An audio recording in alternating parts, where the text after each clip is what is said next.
হল ছাড়ার নির্দেশ উপেক্ষা করে বিক্ষোভ চালিয়ে যাচ্ছে কুমিল্লা বিশ্ববিদ্যালয়ের শিক্ষার্থীরা। উপাচার্য ও শিক্ষক সমিতির দ্বন্দ্বের জেরে বিশ্ববিদ্যালয় বন্ধের ঘোষণা তারা প্রত্যাখ্যান করে।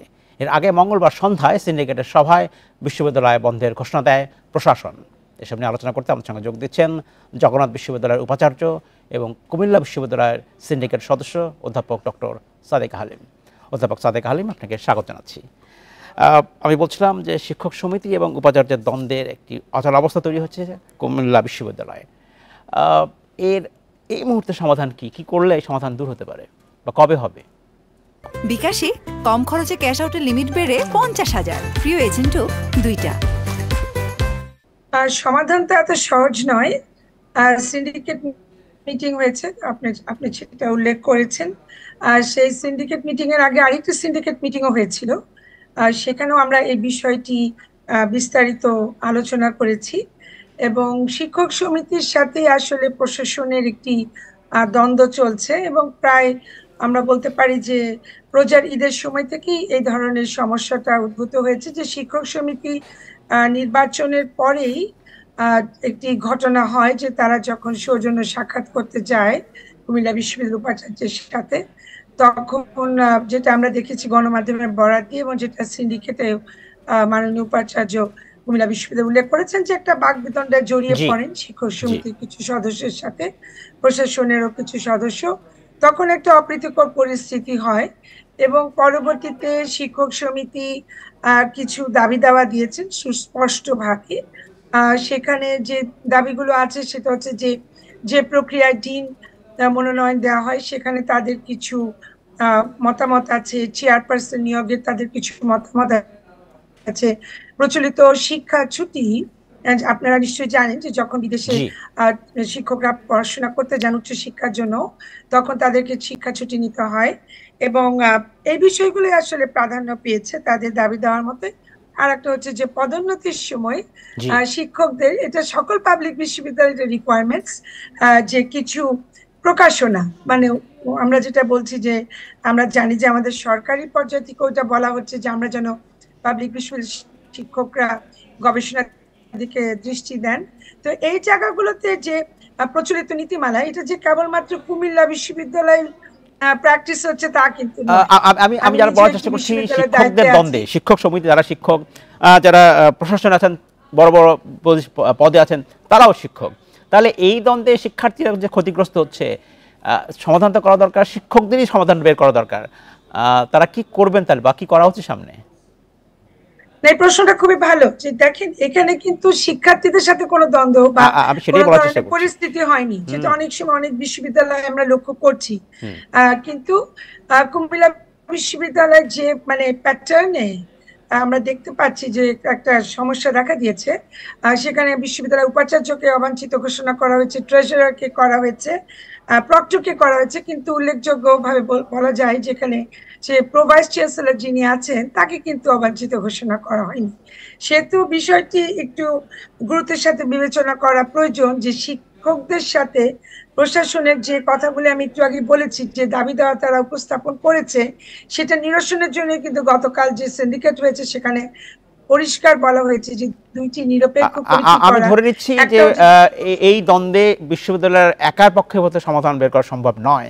কার হস্তক্ষেপ প্রয়োজন? তাহলে হস্তক্ষেপের জন্যই তো আমরা বলা হয়েছে যে সেখানে যেতে দুটি নিরপেক্ষ কমিটি করা, সেখান থেকে প্রয়োজন হলে বহিস্থ সদস্য থাকতে পারে। আপনি জানেন তারাও তো শিক্ষক, দ্বন্দ্ব তো শিক্ষকদের মধ্যে। না, তারা শিক্ষক হতে পারে, অন্যান্য লোক হতে পারে, সিভিল সোসাইটি হতে পারে, থার্ড পার্টি হতে পারে। এখানে কি শিক্ষা মন্ত্রণালয়ের কিছু করণীয় আছে? শিক্ষা মন্ত্রণালয়ের অবশ্যই করণীয় আছে, ইউনিভার্সিটি গ্রান্টস কমিশনেরও করণীয় আছে এবং আমি মনে করি যে শিক্ষার্থীরা যেহেতু এই সমস্যার জন্য তারা দায়ী নয়, সেহেতু শিক্ষার্থীদেরকে আমরা সাফার করতে পারি না। আরেকটা বিষয়, শুধু যে কুমিল্লা বিশ্ববিদ্যালয়ে এই সংকট তা নয়, দেশের সবগুলো বা অধিকাংশ পাবলিক বা সরকারি বিশ্ববিদ্যালয়ে বিভিন্ন ধরনের সমস্যা রয়েছে। এইটার কারণ কি? শিক্ষক রাজনীতিকে অনেকে দায়ী করেন, আপনার কি মনে হয়?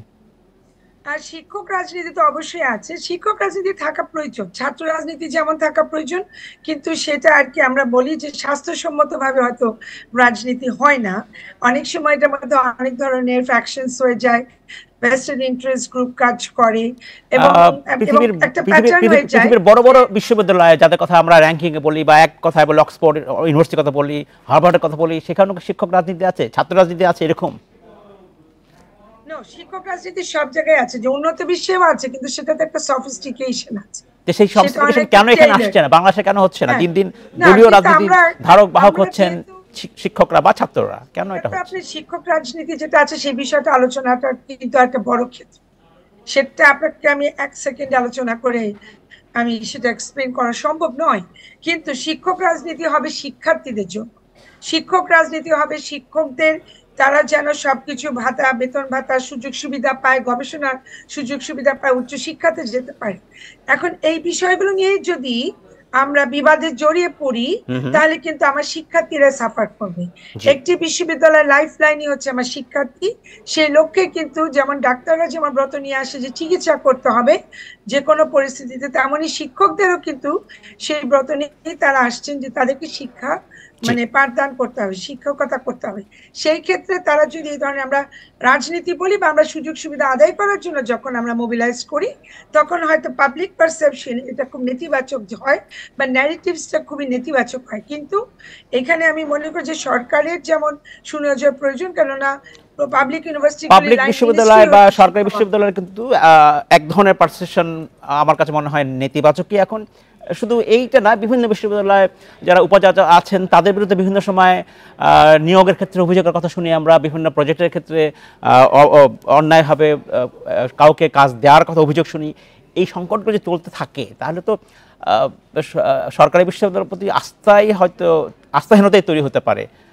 আপনার কি মনে হয় সেক্ষেত্রে? দেখুন আমাদের সরকার তো জেনে শুনেই আমাদেরকে আচার্য মাধ্যমেই নিয়োগগুলি হচ্ছে পাবলিক ইউনিভার্সিটিতে, সেহেতু যারা উপাচার্য হিসেবে দায়িত্ব পান তাদের কিন্তু অনেক মানে ভেবে চিন্তে কাজ করতে হবে, এটা ঠিক, এবং তাদেরকে সবাইকে নিয়ে কাজ করতে হয়। কিন্তু দেখা যাচ্ছে যে ঢাকার বাইরে যে বিশ্ববিদ্যালয়গুলি আছে আপনি লক্ষ্য করবেন যে সেই বিশ্ববিদ্যালয়গুলিতে কিন্তু কেবলমাত্র যে একটা বিশ্ববিদ্যালয় হিসেবে তার অবস্থান করে না, সেখানে স্থানীয় রাজনীতিও কিন্তু অনেক প্রভাব বিস্তার করে। একজন বিশ্ববিদ্যালয়ের উপাচার্যকে কিন্তু অনেকের ইচ্ছা অনিচ্ছার মাধ্যমে তাকে খুশি রাখতে হয়, তার ইচ্ছা অনিচ্ছা পূরণ করতে হয়, যে কারণে তার যে আসল দায়িত্ব সেই দায়িত্বটা অনেক সময় সে পালন করতে অপারগ হয়ে যায়। তো এই সীমাবদ্ধতাগুলো কিন্তু আসলে আমাদেরকে আমি মনে করি, এবং তাহলে এই সীমাবদ্ধতাগুলো প্রকাশ্যে সরাসরি আলোচনা করা উচিত, তাহলে কিন্তু সমাধানের একটা ভালো উপায় হয়তো বের হয়ে আসতে পারে। আমার সময় আজকে বেশি আর নেই। অধ্যাপক ডক্টর সাদিকা হালিম, আমাকে শেষ করতে হচ্ছে, ভবিষ্যতে হয়তো আবারও কথা বলবো আপনার সাথে। অসংখ্য ধন্যবাদ।